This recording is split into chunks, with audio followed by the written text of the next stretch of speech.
Hi, it's Liz from G Mum's Place again, here with another book. This is Ant-Man, the novel, inspired by the movie, published in 2015. It was adapted by Chris Wyatt, inspired by Marvel's Ant-Man, based on the screenplay by Adam McKay and Paul Rudd. Here is the synopsis. Marvel Ant-Man. The secret behind the spectacular Ant-Man suit is in danger from a new generation of towering threats. Armed with the astonishing ability to shrink in scale but increase in strength, Master Thief Scott Lang must embrace his inner hero to help his mentor, Dr. Hank Pym, to protect the suit. Okay, here are the first paragraphs. San Quentin State Prison was the oldest correctional facility in California. Some of the toughest, meanest, and ugliest criminals to ever enter the system had spent time behind San Quentin's bars. Many of those prisoners were gathered together right now, screaming and cheering as the biggest of them all threw a punch at Scott Lang. As the fist flew at Scott's face, time seemed to slow down. He watched the knuckles coming, and all he could think about was how much it was going to hurt. Scott was a very handsome, boyish-looking man with an easy charm and a casual, friendly way with people. He could usually talk himself out of most situations that threatened to turn violent, but not this one. Bam! The force of the hit slammed into Scott's jaw, causing him to stumble back. It was only by sheer luck that Scott was able to keep his balance and stay on his feet as he looked up at his attacker. "Oh, man," said the scary-looking dude. "I'm going to miss you, Scott." Scott rubbed his sore jaw and stuck his hand out to shake hands with the brute. "Yeah, I'm going to miss you too, Peachy. But you guys have the weirdest goodbye rituals. I'm going to feel that for weeks." Peachy grabbed Scott's outstretched hand and pulled Scott closer, wrapping the much smaller man into a big bear hug.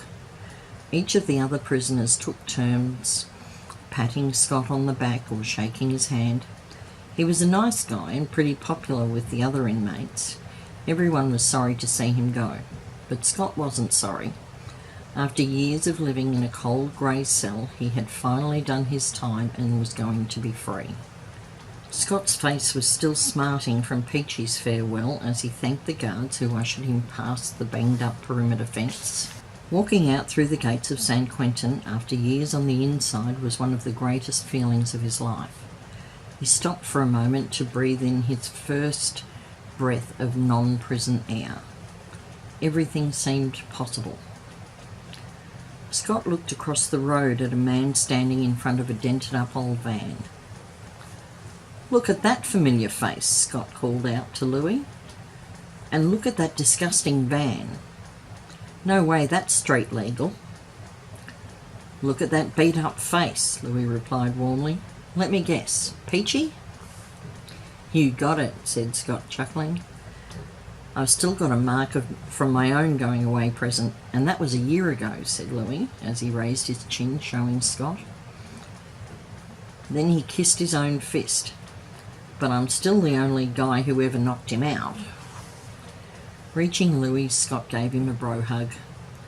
"I miss that guy," said Louis. "How is he?" "Enormous," Scott replied, as the two climbed into Louis's van. Soon they were on the road, headed back to town. Louis was Scott's old cellmate, and the two had quickly bonded over sports, favourite TV shows, and a mutual hatred of San Quentin's commissary food. Both Louis and Scott had been in for the same kind of crime, burglary, but Louis's crimes hadn't caused the same nationwide media sensation that Scott's crime had. Plus, Scott's crimes always started with the best intentions, but that was a whole separate issue. They'd shared a small cell for many months. Louis had been the first to get out, and he was quick to offer his friend a place to stay after prison. Once their time inside was over, everybody needed a little while to get back on their feet.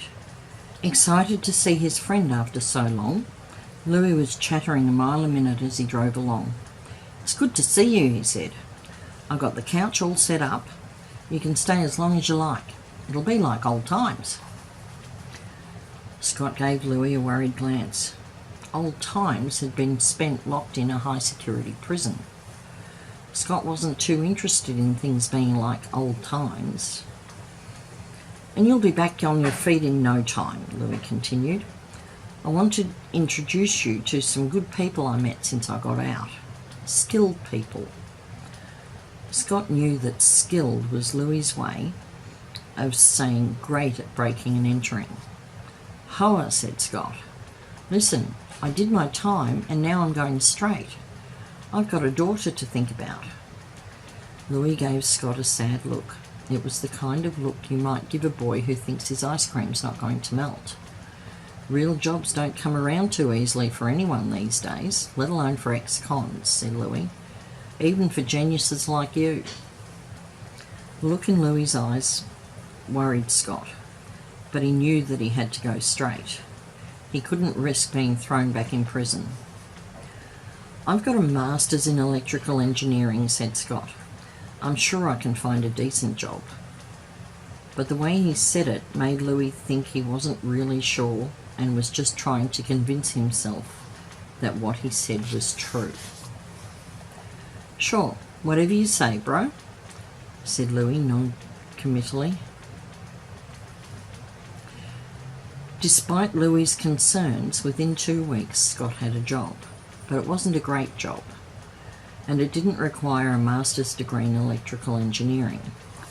It just required little plastic gloves and an ice cream scoop. The bell rang as another customer walked in. Scott smiled and said, "Welcome to our ice cream shop. Can I interest you in our new smoothie fruit blaster?" "You guys have burgers?" said the customer. "What? No, we have ice cream." "Oh," said the customer, scratching his temple. He paused for a long moment, considering the menu up on the wall before asking, "What about nuggets?" Scott blinked. "Dude," was all he managed to say.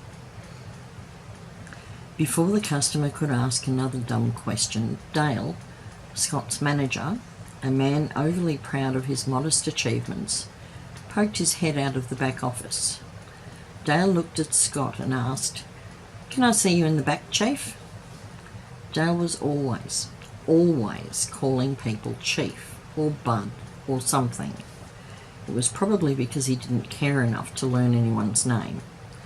"Sure thing, Dale," said Scott, pleased to be escaping the weird customer, if nothing else. Once in Dale's office, Scott removed the gloves he had to wear when scooping out the ice cream. They made a smacking noise as they came off. "Pull up a chair," said Dale, pointing at the flimsy plastic one across from the cluttered desk. Scott sat in it and looked at his manager expectantly. Dale returned a vacuous smile. 3 years in San Quentin, huh?" asked Dale. Scott was shocked and disappointed. "You found out?" Dale nodded seriously. "This is an ice cream shop. We take this stuff pretty seriously. Look, I'm sorry I lied on my application, but no one would hire me," said Scott quickly and desperately.